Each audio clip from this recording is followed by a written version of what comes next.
পারভেজ ইমনের দাপটে সেঞ্চুরির পর বোলিংয়ে নেমে কঠিন পরীক্ষা দিতে হলো বাংলাদেশকে। টাইগার বোলারদের চাপে ফেলতে এতটুকু দ্বিধা করলেন না সংযুক্ত আরব আমিরাতের ব্যাটাররা, যদিও শেষ হাসি টাইগারদেরই। হাসান মাহমুদ, তানজিম সাকিবরা তোলেন একের পর এক উইকেট। কিপ্টে বোলিংয়ে জোড়া উইকেট শিকার মুস্তাফিজুর রহমানের। বাংলাদেশের দেয়া ১৯২ রানের লক্ষ্যে ব্যাট করতে নেমে বেশ ভালো শুরু পায় সংযুক্ত আরব আমিরাত। তাদের দলীয় ৪০ রানের সময় প্রথম উইকেটের দেখা পায় বাংলাদেশ।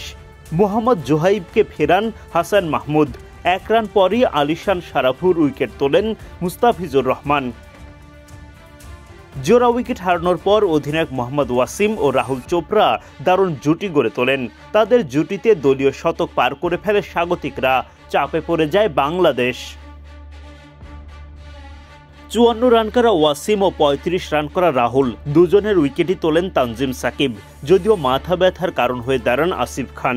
শেখ মেহেদির করা ১৩তম ওভারে হ্যাট্রিক ছক্কা সহ আসিফ তোলেন ২৫ রান। এক প্রান্ত থেকে টাইগার বোলাররাও উইকেট তুলতে থাকলেও লড়াই চালিয়ে যান আসিফ। শেষ পর্যন্ত তার উইকেট তুলে দলকে স্বস্তি দেন হাসান মাহমুদ। এরপর আর ঘুরে দাঁড়াতে পারেনি সংযুক্ত আরব আমিরাত।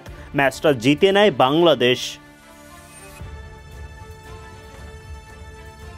শনিবার সিরিজের প্রথম টি-২০তে টস জিতে বাংলাদেশকে আগে ব্যাটিংয়ে পাঠায় সংযুক্ত আরব আমিরাত।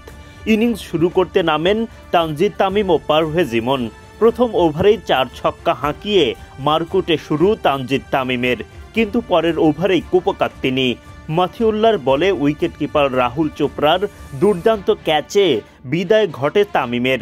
৯ বল খেলে ১০ রান করে মাঠ ছাড়েন তিনি। তামিম বিদায় নিলেও মারকুটে ব্যাটিং চালিয়ে যান পারভেজ ইমন। এক দফা তো তিনি বলই পাঠিয়ে দেন স্টেডিয়ামের বাইরে। ওদিকে দায়িত্বশীল শুরু লিটন দাসের, কিন্তু দুর্ভাগ্যজনক এলবিডব্লিউর ফাঁদে পড়ে মাঠ ছাড়তে হয় তাকে। ফেরার আগে টাইগার অধিনায়ক করেন ১ ছক্কায় ৮ বলে ১১ রান। লিটনের বিদায়ের পর আরও এক দফা বল স্টেডিয়ামের বাইরে পাঠান ইমন। ইনিংসের অষ্টম ওভারে এই ওপেনারের ব্যাট থেকে আসে ৩টি ছক্কা। বাংলাদেশ পায় ২২ রান। পরের ওভারেই বাউন্ডারি হাঁকিয়ে মাত্র ২৮ বলে 50 পূরণ করেন ইমন।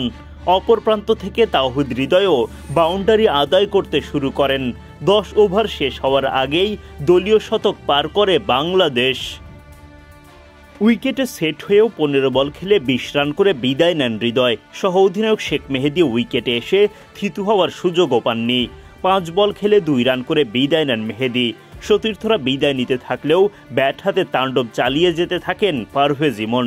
তার ব্যাটে ভর করে বাংলাদেশের রানও বাড়তে থাকে দ্রুত গতিতে। ইমনের এমন ব্যাটিংয়ের দিনে বাকিদের তেমন দায়িত্বই নিতে হয়নি। দুর্দান্ত ব্যাটিংয়ে ইমন তুলে নেন রাজস্বিক সেঞ্চুরি। সংযুক্ত আরব আমিরাতের বিপক্ষে রানের পাহাড় গড়ে বাংলাদেশ।